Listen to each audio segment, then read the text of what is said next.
Kata Allah, innani anallahu, sungguh saya tegaskan saya itu Allah. La ilaha illa ana. Tidak ada yang layak dipertuhankan dan disembah. Karena ilah itu mengandung makna dipertuhankan dan disembah sekaligus. Ketika itu menjadi nama bagi Tuhan, maka berubah menjadi Allah. Jelas ya?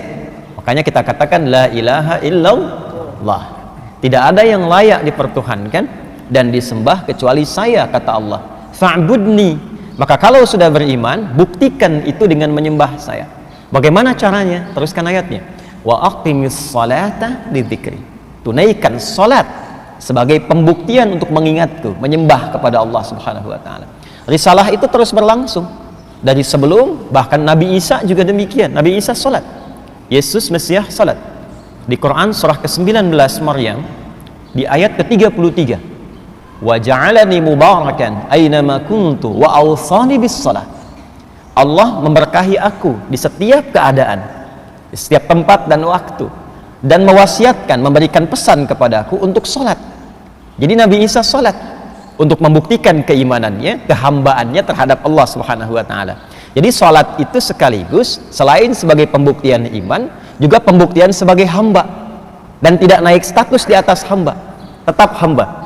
Karena itu Rasulullah sallallahu alaihi wasallam ketika akan menerima perintah salat, status kehambaannya disebutkan dengan jelas. Itu di surah ke-17 Al-Isra, di ayat yang pertama itu.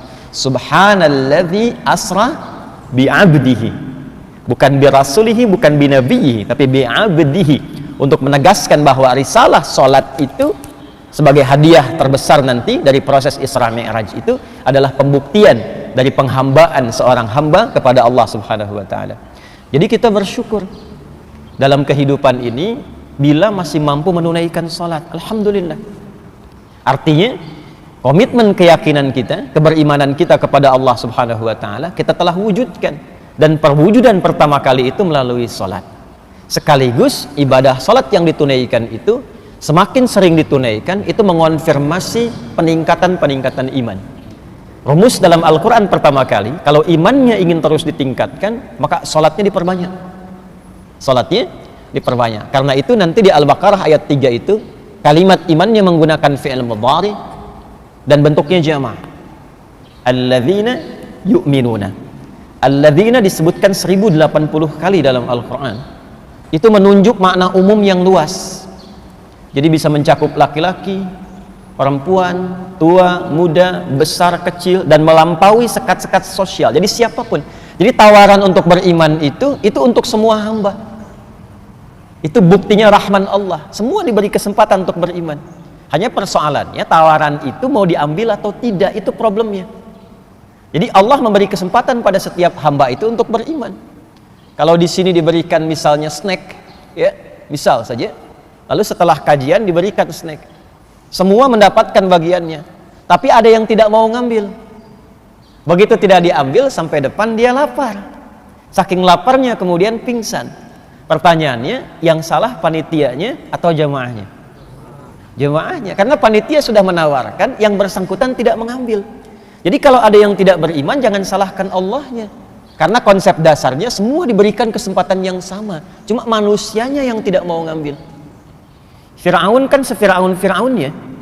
Ngaku Tuhan, hobi bunuh orang, perbuatannya zalim, masih dikirimkan 2 orang nabi kan? Musa dan Harun, dan diperintahkan berdakwah dengan lembut. Itu se-Fir'aun-Fir'aunnya. Karena itu konsep pemberian hidayah itu terbuka untuk semua, tinggal kita mau ngambil atau tidak. Itu yang dimaksud di Quran surah ke-29 Al-Ankabut itu, di ayat yang terakhir itu. Walladzina jahadu fina lanahdiyannahum subulana. Orang-orang yang serius mengambil hidayah yang telah kami tebarkan itu. Jadi pancaran hidayah itu seperti sinyal yang ditebarkan. Tinggal kita mau mengambilnya atau tidak.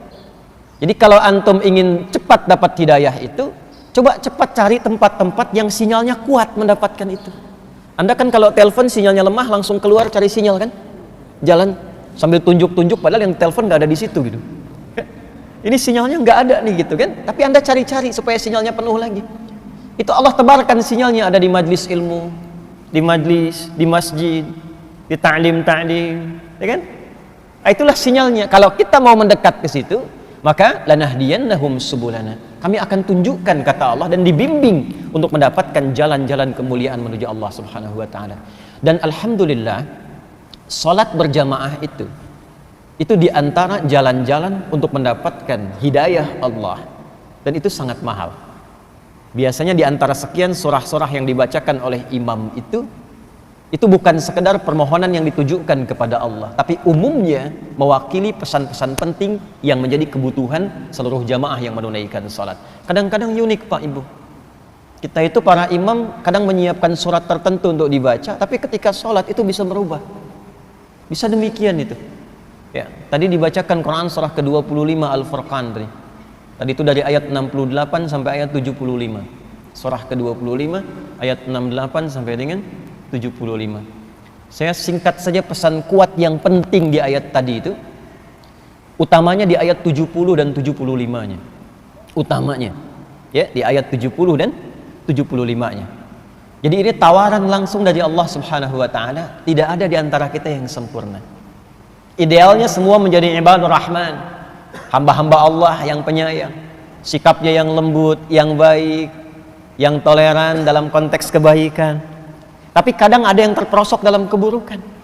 Lisan salah tutur, telinga salah dengar, mata salah tatap, bahkan ada yang melakukan dosa-dosa yang besar, tapi selalu diberi kesempatan oleh Allah untuk kembali. Maka di ayat 70-nya, illa man taba wa amana wa amila amalan salihah. Maka orang-orang yang mungkin pernah merasa salah itu bisa kembali menjadi soleh, kata Allah. Kalau dia mau kembali taubat itu kembali kepada jalan-jalan kebaikan. Jadi bahasa Quran itu indah sekali. Tidak ada memang yang sempurna di antara manusia yang bukan nabi dan rasul itu. Ya. Tapi kemuliaan manusia itu, hamba yang salah itu terletak kepada keinginan kuatnya untuk selalu berusaha menjadi soleh. Jadi yang dituntut dari kita itu usahanya. Karena itu saya sering berkata, Allah itu sangat mencintai seorang pelaku maksiat yang gemar bertaubat dibandingkan dengan orang soleh yang tidak pernah merasa salah. Ya. Jadi kalau kita mau kembali, itu disukai oleh Allah. Taubat dan tinggalkan perbuatan-perbuatan buruk itu. Lalu kuatkan imannya, isi dengan amal soleh. Apa ciri orang yang telah berhasil menjadi soleh itu? Maka diteruskan ayatnya. Ya, faulaika yubaddilullahu sayyi'atihim hasanat. Ini ciri yang penting Pak Ibu. Orang kalau sudah taubat itu, kata Allah, ciri diterima taubatnya, maka berganti perbuatan salah yang sebelumnya dilakukan dengan perbuatan soleh yang konsisten dikerjakan.